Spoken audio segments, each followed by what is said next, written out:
Hello friends, आज हम शुरू करने जा रहे हैं हमारे इतिहास का नेक्स्ट विषय जो कि है वैदिक सभ्यता। इससे पहले हम दो टॉपिक जो हमारे कवर कर चुके हैं।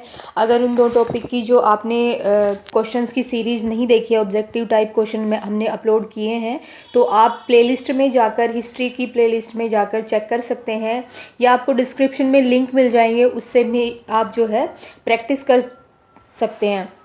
वो दो टॉपिक क्या थे? पहला था हमारा प्राचीन भारत और दूसरा था सिंधु घाटी सभ्यता। तो यहाँ पे हमारा तीसरा टॉपिक शुरू करने जा रहे हैं। ये टॉपिक थोड़ा सा बड़ा है और इसमें डिटेल में बहुत सारी चीज़ें जो है वो ऐसी हैं जो आपको पढ़नी चाहिए।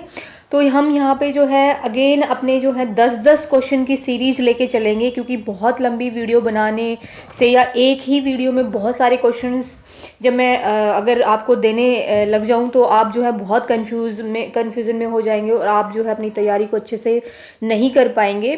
तो यहाँ भी हम जो है 2 या 3 हमारे जो है इसकी सीरीज़ बनेंगी, जो कि टॉप 10 क्वेश्चन ही उसमें हम इंक्लूड करेंगे, जो आपके परीक्षा की दृष्टि से महत्वपूर्ण समझे जा सकते हैं। और अभी तक जो क्वेश्चन पूछे गए हैं वो क्वेश्चन भी हमने यहाँ पे इंक्लूड किए हैं। तो चलिए शुरू करते हैं अपना आज का टॉपिक जो है वैदिक सभ्यता। तो पहला प्रश्न हम देख लेते हैं कि वैदिक सभ्यता जो है, एक बात और कि आप जो है इसके साथ साथ जो है क्लास नोट्स भी बनाते जाइए जब आप ये ऑब्जेक्टिव लगा रहे हैं, और अपना स्कोर भी चेक करते जाइए। और क्लास नोट्स मैं इसलिए बोल रही हूँ क्योंकि यहाँ पे बहुत सारे ऑप्शन ऐसे होते हैं जिनको हम डिस्कस करते हैं, जिनके बारे में हमें और अधिक जानकारी मिलती है। तो कई बार क्या होता है कि बहुत सारे ऑब्जेक्टिव बनाने से अच्छा है कि एक हम क्वेश्चन बना लेते हैं, उसमें जितने ऑब्जेक्टिव होते हैं उन सबको हम एक ही क्वेश्चन में डिस्कस कर लेते हैं। तो क्लास नोट जो होते हैं वो बहुत इंपॉर्टेंट हो जाते हैं उस चीज़ के लिए, आपके लिए। तो चलिए शुरू करते हैं। वैदिक सभ्यता का कार्यकाल क्या था? तो यहाँ पे आपसे सबसे स्टार्टिंग में ये पूछा जाता है कि वैदिक सभ्यता कब से कब तक मानी जाती है। ठीक है, तो इसमें जो है आपके पास ऑप्शन है कि 2000 ईसा पूर्व, ये आप इसको ईसा कर लीजिएगा यहाँ पे करेक्ट, ईसा पूर्व से 1000 ईसा पूर्व तक, या 1500 ईसा पूर्व से 600 ईसा पूर्व तक, और 1000 ईसा पूर्व से 600 ईसा पूर्व तक, या उपरोक्त में से कोई नहीं। देखिए वैदिक सभ्यता जो है, यहाँ पे हमारे पास राइट ऑप्शन हो जाएगा। सबसे पहले हम राइट ऑप्शन पे क्लिक कर लेते हैं। हमारा जो राइट ऑप्शन हो जाएगा वो हो जाएगा 1500 से लेके और 600 BC यानी कि 600 ईसा पूर्व तक हमारी जो मानी जाती है वो मानी जाती है वैदिक सभ्यता। नेक्स्ट क्वेश्चन देख लेते हैं। वैदिक सभ्यता को किन दो भागों में बांटा गया है? देखिए यहाँ पे सबसे पहले हमने बात की वैदिक सभ्यता, अब हम उसके दो भागों को डिस्कस करेंगे। तो वैदिक सभ्यता को किन दो भागों में बांटा गया है? तो यहाँ आपके पास ऑप्शन है पूर्व वैदिक सभ्यता और उत्तर वैदिक सभ्यता, पूर्व वैदिक या उच्च वैदिक, उत्तर एवं निम्न वैदिक सभ्यता। तो यहाँ पे हमारा जो राइट आंसर हो जाएगा वो हो जाएगा पूर्व वैदिक और उत्तर वैदिक। अब हम यहाँ पे एक चीज और डिस्कस कर लेते हैं कि पहले क्वेश्चन में हमने जो है ये डिस्कस किया था कि वैदिक सभ्यता का कार्यकाल क्या है। तो वैदिक सभ्यता जब दो भागों में बढ़ जाती है तो यहाँ पे हमने देखा इसका राइट आंसर हो जाएगा पूर्व वैदिक और उत्तर वैदिक। तो इनका कार्यकाल क्या माना जाता है? तो पूर्व वैदिक का जो कार्यकाल माना जाता है वो माना जाता है 1500 से 1000 ईसा पूर्व, और जो उत्तर वैदिक है उसका कार्यकाल माना जाता है 1000 ईसा पूर्व से 600 ईसा पूर्व। तो इसलिए जो संपूर्ण वैदिक जो काल होता है उसका जो कार्यकाल माना जाता है वो 1500 से 600 ईसा पूर्व तक माना जाता है। नेक्स्ट क्वेश्चन जो है वो है ऋग्वेद कौन से काल में लिखा गया? देखिए ये जो वैदिक काल है, जैसा कि हमने पहले जो हमारे टॉपिक हमने डिस्कस किए हैं कि हमें कौन से काल में जो है वो लिखित साक्ष्य मिले, तो हमने डिस्कस किया था कि ऐतिहासिक काल ऐसा काल था जिसमें हमें लिखित साक्ष्य भी मिले थे और उनको पढ़ा भी गया था। तो उसी में जो है हमने डिस्कस किया था कि वो काल जो है वो वैदिक काल था। वैदिक काल भी उसमें शामिल किया गया था, जिसमें जो जैन साहित्य और बौद्ध साहित्य को भी हमने डिस्कस किया था। तो यहाँ पे हम देख रहे हैं कि वैदिक साहित्य काल में जो है कुछ वेद लिखे गए थे। तो वेदों की संख्या जो है, हम सबको पता है कि वेदों की संख्या जो है वो 4 है। तो ऋग्वेद जो है कौन से काल में लिखा गया था? तो देखिए, दो जो काल हमने अभी अभी डिस्कस किए हैं, उन दोनों में हम डिवाइड करते हैं। कैसे डिवाइड करते हैं? सबसे पहले हम बात कर लेते हैं अपने राइट ऑप्शन की। तो हमारा जो राइट ऑप्शन हो जाएगा वो हो जाएगा पूर्व वैदिक काल। तो हमने दो भाग जो है डिस्कस किए हैं वैदिक काल के, जो कि है एक पूर्व वैदिक और एक है उत्तर वैदिक। ये दो भाग हैं। तो यहाँ पे मैं आपको बता देती हूँ कि जो ऋग्वेद है उसकी जो रचना है वो पूर्व वैदिक में हुई है, और उसके अलावा जो आपके 3 वेद बच गए हैं, जिसमें कि सामवेद, यजुर्वेद और अथर्ववेद, ये तीनों जो वेद हैं वो उत्तर वैदिक काल में लिखे गए हैं। तो आपको इस चीज में कभी भी कंफ्यूजन नहीं होना है। जब हम वैदिक काल को दो भागों में बांटते हैं, पूर्व वैदिक और उत्तर वैदिक, तो पूर्व वैदिक काल में सिर्फ एक वेद की रचना हुई थी जिसका नाम है ऋग्वेद, और उत्तर वैदिक काल में 3 वेदों की रचना हुई थी जिसमें सामवेद, यजुर्वेद और अथर्ववेद तीनों शामिल हैं। नेक्स्ट क्वेश्चन है, आर्य शब्द का क्या अर्थ है? ये क्वेश्चन जो है वो बहुत सारे जो एग्जाम है आपके, उनमें जो है पूछा गया है। तो इसका जो राइट आंसर हो जाएगा वो हो जाएगा श्रेष्ठ। ये एक संस्कृत शब्द है जिसका अर्थ होता है श्रेष्ठ। नेक्स्ट क्वेश्चन है, किसने कहा था कि आर्य जो है वो मध्य एशिया से आए थे? देखिए, बहुत सारे जो है हमारे सामने इतिहासकार हैं जिनका अलग अलग मतभेद है, लेकिन जब हम पढ़ते हैं तो एक सर्वमान्य जो तथ्य होता है उसको माना जाता है। तो एक सर्वमान्य तथ्य यह है कि जो आर्य है वो मध्य एशिया से आए थे। ठीक है, तो मध्य एशिया से आए थे ऐसा किसने कहा था? तो यहाँ पे हमारे पास ऑप्शन है मैक्स मुलर, डॉक्टर संपूर्णानंद, बाल गंगाधर तिलक और दयानंद सरस्वती। तो सब जो सर्वमान्य तथ्य है कि आर्य जो है मध्य एशिया से आए थे, वो किसने कहा था? वो मैक्स मुलर ने कहा था।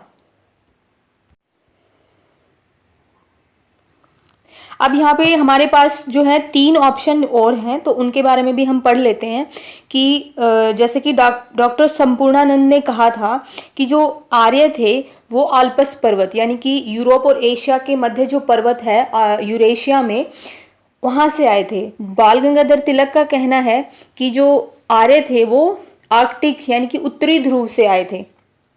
वहीं पे दयानंद सरस्वती जी का कहना है कि जो आर्य थे वो तिब्बत से आए थे। ठीक है, तो हमारे पास जो राइट आंसर हो जाएगा सर्वमान्य जो तथ्य है जिसपे क्वेश्चन बनते हैं कि इस मध्य एशिया से आए थे ऐसा किसने कहा था? तो मैक्स मुलर ने। या फिर मैक्स मुलर ने क्या आर्यों का आगमन कहाँ से बताया? तो मध्य एशिया से। क्वेश्चन दोनों तरीके से पूछा जा सकता है। नेक्स्ट क्वेश्चन है, वैदिक काल में लिखे गए 4 वेदों में से कौन सा वेद सबसे पुराना है? देखिए, अभी अभी मैंने डिस्कस किया कि जो 2 भागों में हमने वैदिक काल को बांट दिया है, पूर्व वैदिक और उत्तर वैदिक। ठीक है, तो पहले भाग में यानी कि 1500 से लेकर 1000 बीसी तक जो चला था काल, उसमें सिर्फ एक ही वेद लिखा गया था, वो था ऋग्वेद। ठीक है, उसके बाद जो है वो तीनों और वेद लिखे गए थे। तो हमारे पास ऑप्शन हो जाता है ऋग्वेद का, कि कौन सा जो है सबसे पुराना वेद हो जाएगा? ऋग्वेद।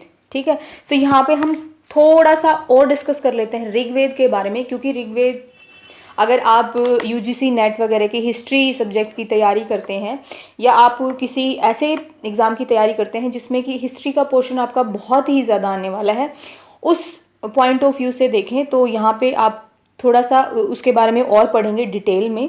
तो आपको सबसे पहले मैं बता देती हूँ कि ऋग्वेद जो है सबसे प्राचीन वेद है। इसके संकलनकर्ता जो है वो कृष्णद्वैपायन और वेदव्यास हैं। आप ये जो नोट्स हैं वो अपनी नोटबुक में बनाते चलेंगे कि ऋग्वेद के बारे में जो हम एक्स्ट्रा जो जानकारी ले रहे हैं उसमें इसके जो संकलनकर्ता का नाम आता है वो 2 हैं, कृष्णद्वैपायन और वेदव्यास। ठीक है, इसमें 10 मंडल हैं, जिसमें पहला और 10वां मंडल बाद में जोड़ा गया है। ठीक है, और यहाँ से हमें जो है दशराख युग की जो है जानकारी मिलती है, जो आर्यों के और अनार्यों के बीच में हुआ था, यानी कि एक तरफ आर्य थे एक तरफ अनार्य थे, उनके बीच में ये युद्ध माना जाता है। और ये युद्ध कहाँ लड़ा गया था? रावी नदी के किनारे पर लड़ा गया था। ठीक है, तो इस तरीके से इसमें जो है 10 मंडल और 1028 सूक्त यानी कि मंत्रों का जो है वर्णन किया गया है। ये सभी नोट्स जो हैं आप ऋग्वेद के, जब आप लिखेंगे ऋग्वेद तो उसी के साइड में लिख लीजिए ताकि आपको ये याद रहे। नेक्स्ट क्वेश्चन है हमारा, गायत्री मंत्र कौन से वेद से लिया गया है? देखिए मैंने अभी डिस्कस किया आपसे कि जो ऋग्वेद है वो बहुत ही इंपॉर्टेंट वेद हो जाता है। आप हो सके तो इसको और डिटेल में पढ़ लीजिए ऋग्वेद को, और इससे क्वेश्चन बहुत बनते हैं। ठीक है, तो यहाँ पे क्या है, हमसे पूछा गया है कि गायत्री मंत्र कौन से वेद में वर्णित है। ये क्वेश्चन बहुत से एग्जाम में पूछा भी गया है। तो ये जो है ऋग्वेद में है, ऑप्शन हमारा हो जाएगा थर्ड, ऋग्वेद में। और ये कौन से ऋग्वेद के कौन से मंडल में है अगर ये बात की जाए तो ये है तृतीय मंडल में। ठीक है, अभी हमने डिस्कस किया कि ऋग्वेद में टोटल 10 मंडल हैं, जिसमें तृतीय मंडल में गायत्री मंत्र का वर्णन है, जो कि किसके द्वारा है? विश्वामित्र के द्वारा।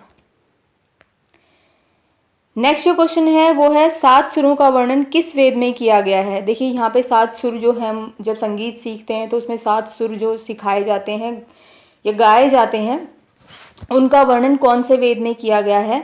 तो 7 सुरों का जो वर्णन है वो किया गया है, हम यहाँ से इजीली जो है याद कर पाएंगे कि जैसे सा से 7, स से सामवेद, तो स से सामवेद। सामवेद के बारे में एक दो क्वेश्चन और बन जाते हैं कि साम का जो अर्थ होता है वो होता है गान। साम का जो अर्थ होता है वो होता है गान, और इसको जो है सामवेद को संगीत का जनक भी कहा जाता है। इसको संगीत का जनक, अगर आपसे पूछा जाता है कि संगीत का जनक कौन सा वेद है तो वो सामवेद है। और इसी को 7 सुरों का वेद भी कहा जाता है, संगीत का वेद भी कहा जाता है, संगीत का जनक भी कहा जाता है, और साम का अर्थ होता है गान। नेक्स्ट क्वेश्चन है, कौन सा वेद चिकित्सा से संबंधित है? ठीक है, हमने 4 वेदों को के बारे में पढ़ा, ऋग्वेद, सामवेद, यजुर्वेद और अथर्ववेद। तो यहाँ पे पूछा गया है कि कौन सा वेद जो है चारों में से चिकित्सा से संबंधित है, और ये क्वेश्चन भी एग्जाम में पूछा गया है। तो यहाँ पे हम देखते हैं कि जो सबसे नवीनतम वेद है, यानी कि सबसे जो नवीनतम लिखा गया वेद है वो है अथर्ववेद, और यही जो है हमारे चिकित्सा से संबंधित है। अच्छा, अथर्ववेद के बारे में एक दो चीज़ें और नोट कर लीजिए कि यह जादू, टोना, वशीकरण आदि से संबंधित भी यही वेद है। ये सबसे नवीनतम वेद है। इसे ब्रह्म वेद की संज्ञा दी गई है, ब्रह्म यानी कि श्रेष्ठ वेद की संज्ञा दी गई है। ठीक है, तो यहाँ पे हम देखेंगे कि ये जो वेद है ये सबसे नवीन भी है, इसमें जादू, टोना, वशीकरण के बारे में भी लिखा गया है, चिकित्सा से संबंधित है, और इसको ब्रह्म वेद भी यानी कि श्रेष्ठ वेद भी कहा गया है। लास्ट क्वेश्चन है हमारा, वैदिक काल में कौन सा एक पुरातात्विक स्रोत मिला है? देखिए, किसी भी काल की जानकारी हमें 2 तरीके से मिलती है, या तो उसके बारे में हमें कोई साहित्यिक स्रोत मिलता है या हमें पुरातात्विक स्रोत मिलता है। तो जो अभी हमने वेद डिस्कस किए हैं वो सभी उसके साहित्यिक स्रोतों में आते हैं। और यहाँ से पुरातात्विक स्रोत कौन सा मिला है? तो ये मिला है हमें भोगजकोई का अभिलेख, और ये कार्ले चैत्य, देवगढ़ अभिलेख, ये सब हम जो है आने वाली वीडियोस में डिस्कस करेंगे कि ये कहाँ से मिले हैं। तो अभी के लिए हमारे पास ये है कि हमें जो है भोगजकोई अभिलेख जो है यहाँ से मिला है, जो कौन से सन में लिखा, कौन से ईस्वी में लिखा गया? 1400 ईसा पूर्व में लिखा गया था। ठीक है, इसमें इंद्र, वरुण, मित्र, नसत्य का अभिलेख जो है वर्णन किया गया है, और ये जो है पूर्व वैदिक काल में ही जानकारी मिलती है इसके बारे में, और उत्तर वैदिक काल की जानकारी, दोनों की जानकारी हमें मिल जाती है। तो एक ही हमें पुरातात्विक स्रोत मिला है जो है भोगजकोई अभिलेख, और साहित्यिक स्रोतों की बात करें तो हमें 4 वेद मिले हैं जो हमें इस पूरे संपूर्ण वैदिक सभ्यता के बारे में बताते हैं। तो नेक्स्ट जो है अभी जल्दी ही अपनी आने वाली है वैदिक सभ्यता से जुड़े हुए अगले 10 क्वेश्चन जो हैं आपके सामने आएंगे। उससे पहले आप इनकी प्रैक्टिस कीजिए, और अपना स्कोर जो है कमेंट करके मुझे ज़रूर बताइएगा कि आपका जो स्कोर था 10 में से कितना रहा? Thank you, stay healthy, best of luck.